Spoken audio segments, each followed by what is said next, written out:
Tuhan Allah hadir pada saat ini.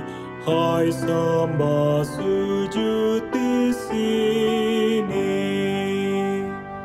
Diam dengan hormat, tubuh serta jiwa, tunduklah menghadap Dia. Marilah umat-Nya dalam kerendahan, hatimu serahkan. Tinggallah sertaku, biarlah jiwaku jadi bait suci di bumi. Masuklah Roh Kudus ke dalam hatiku, beri hormat, kasih, dan puji. Kemana ku pergi, merendahkan hati, padamu memuji. Dengan sukacita ku buang dosaku, harta dan keangkuhanku.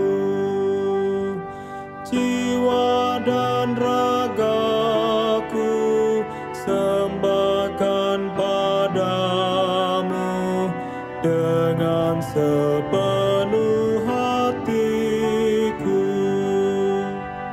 Engkaulah Tuhanku, hanya Engkau saja jalanku ke surga.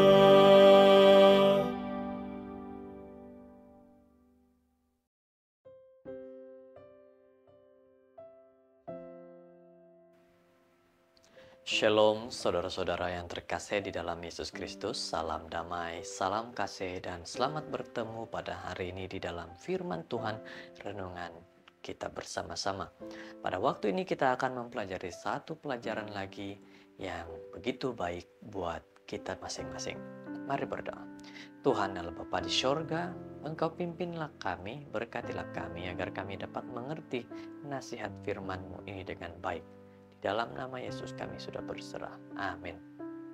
Saudara-saudara, firman Tuhan yang akan sama-sama kita pelajari pada kali ini berjudul memilih untuk hidup atau melayani. Ayat untuk kita renungkan 1 Timotius 1 ayat 12 berkata, "Aku bersyukur kepada Dia yang menguatkan aku, yaitu Kristus Yesus, Tuhan kita, karena Ia menganggap aku setia dan mempercayakan pelayanan ini kepadaku." Saudara-saudara, ayat ini mengatakan bahwa kita harus terus bersyukur kepada Tuhan, karena Tuhan sentiasa mempercayakan kepada kita satu pelayanan. Sebuah cerita. Pada malam 30 Oktober 2002, sekumpulan pelajar dari Sekolah Perubatan University Pontifical Catholic di Chili sedang dalam perjalanan dengan kereta api untuk menghadiri pertandingan antara sekolah perubatan di negara itu. Daniela sedang menamatkan pengajian tahun keempatnya dan kualitinya sebagai seorang atlet menjadikan penyertaannya sangat-sangat berharga. Bagaimana dan apa kisah daripada sekumpulan pelajar dan juga Daniela ini? Namun sejam selepas kereta api memulihkan perjalanan, ketika coba menukar gerabak, dia secara tidak sengaja dan tidak dijangka terjatuh daripada kereta api, terbaring tidak bergerak di landasan kereta api. Walaupun dia tidak merasa sakit, dia menyadari bahwa dahinya sakit sehingga dia coba menyentuh luka tetapi tidak berjaya. Dia mau menyeret dirinya ke tempat teduh, tapi dia berasa sangat kesal apabila menyadari kedua-dua belah tangan dan kedua belah kakinya cedera parah. Bagaimana yang terjadi kepada Daniela ini? Bagaimana dia menyelamatkan dirinya? Memikirkan bahwa jika kereta api lain akan datang dan dia akan terbunuh, dia berpusing beberapa kali sehingga dia berusaha keluar daripada landasan. Ketika itulah dia mulai menangis minta tolong. Nasib baik, bantuan tiba dengan cepat. Walaupun kehilangan banyak darah, mereka berjaya menstabilkannya.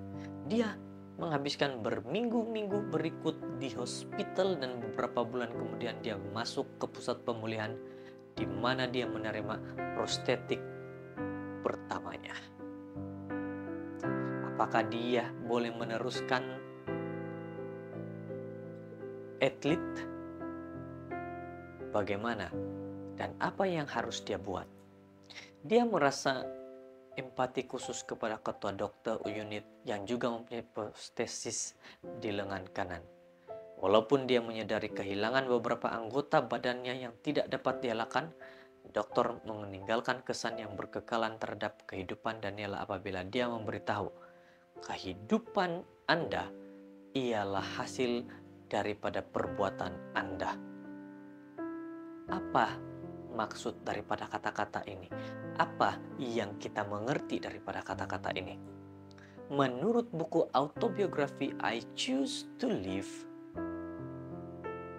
Daniela Gracia memutuskan untuk mengatasi semua kesukaran. Setiap halangan diambil sebagai cabaran dan dengan usaha dan ketabahan menjadi dokter pertama di dunia dengan kedua-dua belah tangan dan kedua-dua belah kaki diamputasi. Wah, ini satu perkara yang sangat menakjubkan. Bagaimana ini boleh terjadi? Bagaimana dia boleh menjadi dokter tanpa kaki, tanpa tangan? Saudara-saudara, kekuatan dan sikap optimis Daniela menghadapi kemalangan dan meneruskan pemulihannya dalam menjadi sebab kekaguman. Namun begitu lebih mengagumkan adalah apabila yang dilakukan oleh wanita muda ini dalam hidupnya. Dia mendedikasikan dirinya untuk pemulihan kanak-kanak kurang upaya dan kecederaan fisikal. Tiada siapa yang lebih sensitif daripada dirinya untuk dapat memahami jenis penderitaan ini. Tiada siapa yang lebih baik daripada dirinya untuk menanamkan dalam diri mereka keberanian yang diperlukan dan berharap untuk terus berjuang. Saudara-saudara, inilah yang dibuat oleh seorang Daniela. Dia membantu bagi anak-anak kurang upaya dan kecederaan fisikal. Beberapa tragedi sukar untuk difahami. Walau begitu, dalam pengalaman yang menyakitkan, masih boleh melihat kemenangan yang tidak ternilai yang boleh mengubah kehidupan seseorang dan meningkatkan kemungkinan untuk melayani. Jadi bagaimana dengan kita? Saudara-saudara, pelayanan yang dapat kita lakukan. Berdoalah kepada Tuhan untuk mengubah musibah Anda menjadi instrumen berharga untuk kebaikan orang lain. Anda akan melihat bahwa melalui pelayanan Anda akan menemui cara terbaik untuk hidup semasa Anda coba mengatasi cabaran dan musibah. Saat ini berdoa kepada Tuhan bagi diri kita masing-masing. Mari kita berdoa. Tuhan, terima kasih atas firman ini yang begitu baik buat kami. Kami memahami bahwa Tuhan sedang mempergunakan kami dalam pelayanan. Terima kasih. Kami bersyukur dalam nama Yesus. Amin.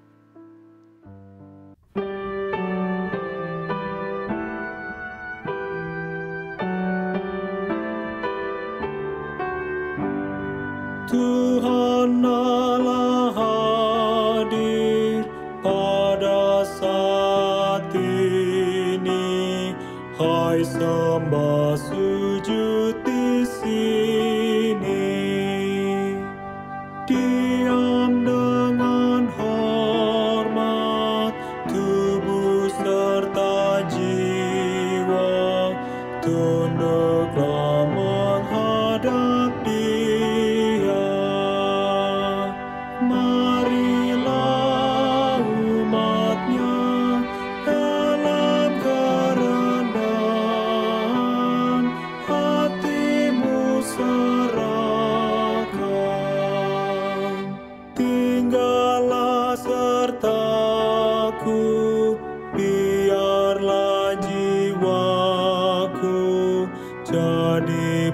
suci di bumi.